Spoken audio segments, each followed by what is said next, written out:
This is the WJTS News. In tonight's news, Huntingburg police are searching for an armed robbery suspect. An ultralight crash in Orange County kills its pilot. Boonville man arrested after driving a stolen vehicle into the Ohio River. And Zach Gruber talks with the DuBois County Humane Society. Kurt Guxell looks at sports, followed by WJTS Inform. Tonight, the new DuBois County 4-H Youth Development Educator for Purdue Extension in DuBois County, Lisa Wilson, is our guest. All this and more coming up on the 18 WJTS News.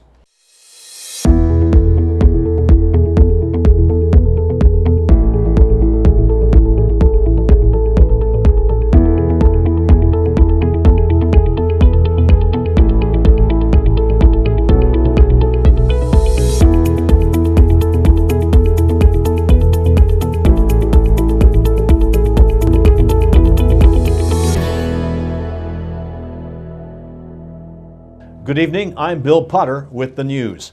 Colin Thomas is now in custody. Thomas was wanted for armed robbery last night in Huntingburg. Police say Thomas robbed the Fast Track Marathon gas station at 1307 North Main Street on Monday night with a pump shotgun at around 8:16 p.m.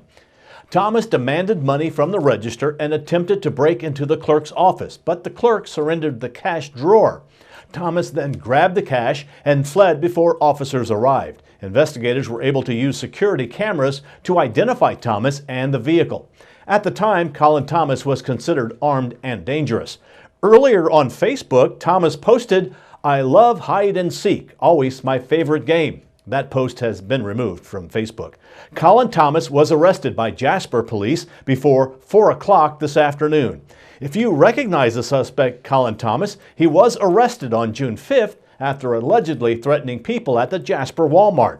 Last month, the police say he stole $100 from someone and threatened to shoot them. For that incident, I should say, he faced charges of theft and intimidation and disorderly conduct. One person is dead after an ultralight crash in Orange County last night. Orange County Sheriff's deputies arrived at the scene and found one occupant entrapped. Indiana State Troopers from the Jasper Post, EMS, and Rural District No. 2 Volunteer Fire Department arrived at the scene shortly after. Orange County Coroner Aaron Kimple pronounced the occupant deceased at the scene. The National Transportation Safety Board says it's investigating the cause of the crash and describes the aircraft as being amateur-built. Due to the severity of the crash, an autopsy is scheduled for today to positively identify the occupant. We'll have more information as it becomes available. A Boonville man is facing several charges after driving a stolen vehicle into the Ohio River, then fleeing the scene. Police were called to the Troy boat ramp after a report of a vehicle in the river yesterday afternoon. Dispatch advised police that the driver of the vehicle fled on foot after trying to enter an occupied vehicle parked at the boat ramp.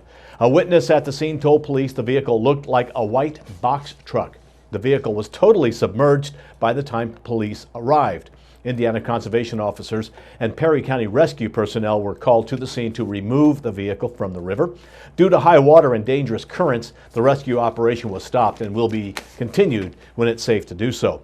When investigating, an individual matching the description of the suspect was reportedly seen by the barge area west of the boat ramp. Police later learned a vehicle matching the box truck description was stolen in Owensboro the same day. 43-year-old Daniel L. Young of Boonville is booked in the Perry County Detention Center and faces the following charges: possession of stolen property, theft, a level 6 felony, criminal mischief, a Class A misdemeanor, unauthorized entry to a vehicle, a Class A misdemeanor, and criminal trespassing, a Class A misdemeanor. His bond is set at $3,305. The Troy Police Department was assisted by the Perry County Sheriff's Office, Perry County EMS, Perry County Rescue, Tell City Police, Tell City Fire Department, Indiana Conservation Officers, Perry County Highway Department, Ohio Valley Towing, and the Hancock County Rescue Squad. The Girl Scouts of Southwest Indiana are mourning the loss of another member. Just days after 11-year-old Isabel Meyer was killed after a tree fell in Camp Cook, 7-year-old Isabella Finkston of Boonville was killed in a crash in Daviess County. The Girl Scouts of Southwest Indiana released a statement saying, Girl Scouts of Southwest Indiana are once again heartbroken to learn of the passing of a second member of our Girl Scout family this week in an unrelated and tragic car accident during a family outing. You can read the full statement on the Girl Scout of Southwest Indiana Facebook page. A Jasper couple is temporarily displaced after their duplex caught fire over the weekend. The Jasper Volunteer Fire Department was called to 1491 West Ackerman Road Sunday evening after a neighbor reported seeing smoke. According to Fire Chief Kenny Hoaxang, the duplex is owned by Dean Jerger, but Steve and Carol Young currently occupy it. Fire Chief Hoaxang says the fire started in the south wall and attic area after a tree fell, pulling wires behind the duplex. The chief says the tree fell due to the strong thunderstorms that rolled through the area on Sunday evening. Firefighters used dry chemical extinguishers to help the flames go down until DuBois Rural Electric Co-op could cut the power that energized the lines in a control box. Hoaxang estimates the damage to be around $25,000. The American Red Cross supplied vouchers to the Youngs in a hotel. 4 trucks and 29 firefighters were on the scene for about 90 minutes. Otwell is one of the few communities in the area having a July 4th festival with more than just fireworks. For 62 years, the community has come together to make the festival possible. The multi-day festival continues into the weekend with rides, food, fireworks, parade, tractor pulls, and more. Tomorrow's rides open at 6 p.m. for Special Needs Night. Any individual with special needs is welcome to come to the festival and ride rides for no charge. Additional guests of the individuals will be charged $5 each. The TTPAI Garden Tractor Pulls start at 7 p.m. At the track. Admission is free. Independence Day starts with a parade, and people are asked to bring a lawn chair and come early to get the best possible viewpoint, and there is always enough candy for the kids. And 18 WJTS will be there filming the parade to air later next week. The Grand Marshal for this year's parade is the 1969 Otwell High School Boys Basketball Sectional Championship team, celebrating a 50th anniversary. Otwell July 4th Festival runs through the 6th at 9936 East Jefferson Street in Otwell. A complete schedule of events can be found online at otwelljuly4th.com.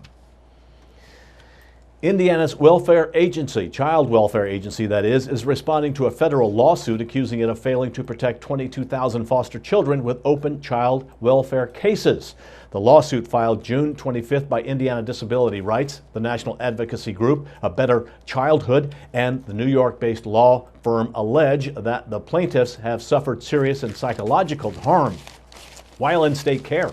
But in a video posted online Monday, the Indiana Department of Child Services director says the agency has made significant strides in the past year.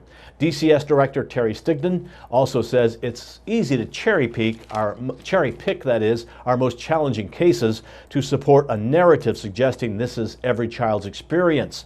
But the average number of homes a foster child lives in while in state care is 2. A Heritage Hills graduate is getting recognized on a national level.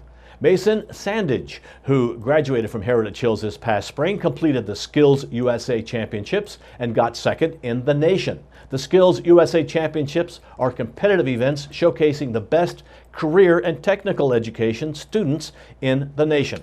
These contests begin locally and continue through the state and national levels. More information can be found on skillsusa.org. That has been a look at your local news. Stay tuned. Zach Ruber pays his weekly visit to the DuBois County Humane Society. Then at your local weather outlook on 18 WJTS. We're local people watching local people.